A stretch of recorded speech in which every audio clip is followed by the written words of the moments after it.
हाय, मैं हूँ शुभान चक्रवर्ती और आप देख रहे हैं रेफ स्पोर्ट्स। और रेसलर्स प्रोटेस्ट में एक नया ट्विस्ट आ चुका है। फर्स्ट ऑफ ऑल, जो जाग्रेब में रैंकिंग टूर्नामेंट होने वाला था 1 फरवरी और 5 फरवरी के बीच, वहाँ पे इंडियन गवर्नमेंट ने 55 मेंबर्स की एक टीम अनाउंस की थी, जिसमें सारे बड़े प्लेयर्स जो भी है, रवि दहिया, बजरंग पुनिया, विनेश फोगाट, अंशु मलिक, दीपक पुनिया, ये सब का नाम इस स्क्वाड लिस्ट में था। बट अभी जो नया ट्विस्ट आया है यहाँ पे, जो प्रोटेस्ट कर रहे थे जो रेसलर, जैसे कि बजरंग पुनिया हो गए, विनेश फोगाट हो गए, इन्होंने अपना जो एक inability to participate in this tournament वो एक्सप्रेस कर दिया है स्पोर्ट्स मिनिस्ट्री के पास।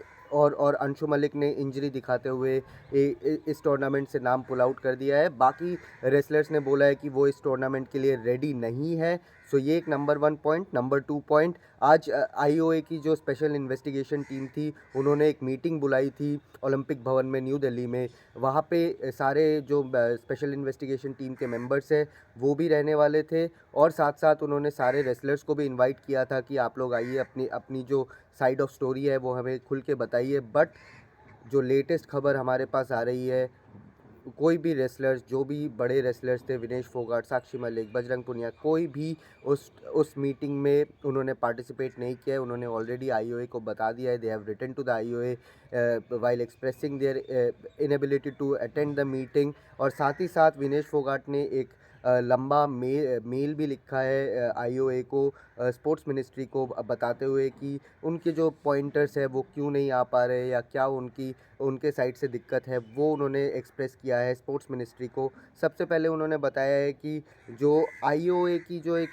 कमेटी है और एक जो स्पोर्ट्स मिनिस्ट्री की कमेटी है, यहाँ पे हमने देखा था कि कुछ नाम, कुछ मेंबर्स जो है, जो इन्वेस्टिगेटिव टीम के मेंबर्स हैं, वो दोनों कमेटी में सेम है। सो सबसे पहले विनेश फोगाट ने लिखा है कि जो जो कमेटी मेंबर्स हैं, सो क्योंकि सेम मेंबर्स हैं तो शायद उनके ओपिनियंस एंड थॉट्स ओवरलैप कर सकते हैं। तो सबसे पहले विनेश फोगाट ने अपील की है कि inquiry by 2 committee over the same issue would be detrimental to the cause of justice. तो ये नंबर 1 पॉइंट एक विनेश फोगाट ने मेंशन किया है।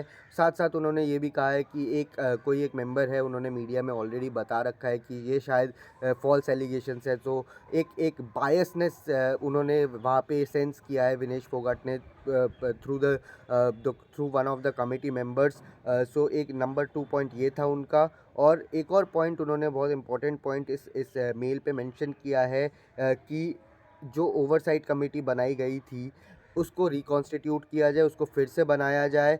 और ताकि कोई इम्पार्शियल जस्टिस ना हो इस पूरे मुद्दे पे। और उन्होंने साथ साथ में बोला है कि क्योंकि हमारे से भी ये कंसल्टेशन नहीं ली गई थी, तो एक और बार रिकन्स्टिट्यूट किया जाए, नए मेंबर्स लाए जाए। और साथ साथ इन्होंने एक इम्पॉर्टेंट पॉइंट एक और यहाँ पे मेंशन किया है कि जो भी जब तक ये ओवरसाइट कमेटी रिकॉन्स्टिट्यूट नहीं हो जाती, you are requested to keep the functioning of the present committee in abeyance. Abeyance means suspension. तो उन्होंने बोला है कि जो ओवरसाइट कमेटी बनाई गई है, जो प्रेजेंट मेंबर है, उसको आप सस्पेंड कर दीजिए जब तक कि एक नया कॉन्स्टिट्यूशन नहीं बनता। So this is the entire episode. ये इंडियन रेसलिंग के लिए दिस इज़ नॉट गुड, क्योंकि आप रैंकिंग टूर्नामेंट में आपका नाम स्पोर्ट्स मिनिस्ट्री ने दिया था, उसके बाद you have pulled out at the last moment. और and these are some big wrestlers. This is detrimental for Indian wrestling. Where is Indian wrestling going? अभी ये देखने वाली बात होगी, क्योंकि कोई भी रेसलर्स ने इस आईओए की स्पेशल इन्वेस्टिगेशन टीम की जो मीटिंग थी, इसको अटेंड क्योंकि नहीं किया है, तो स्पोर्ट्स मिनिस्ट्री या इंडियन ओलंपिक एसोसिएशन क्या फ़ैसला लेती है? क्या ये रिकॉन्स्टिट्यूट करती है? क्या ये अपने साइड से स्ट्रिक्ट रहेंगे कि नहीं, ये हमारा कमेटी है, आप अपनी स्टोरी अब हमें बताइए? So it remains to be seen what the next step is going to be. But right now the wrestlers, they are not willing to participate in the they have already expressed their interest of not participating, of not being ready to participate for the Zagreb Open, the ranking tournament that was supposed to be held from 1st Feb to 5th Feb.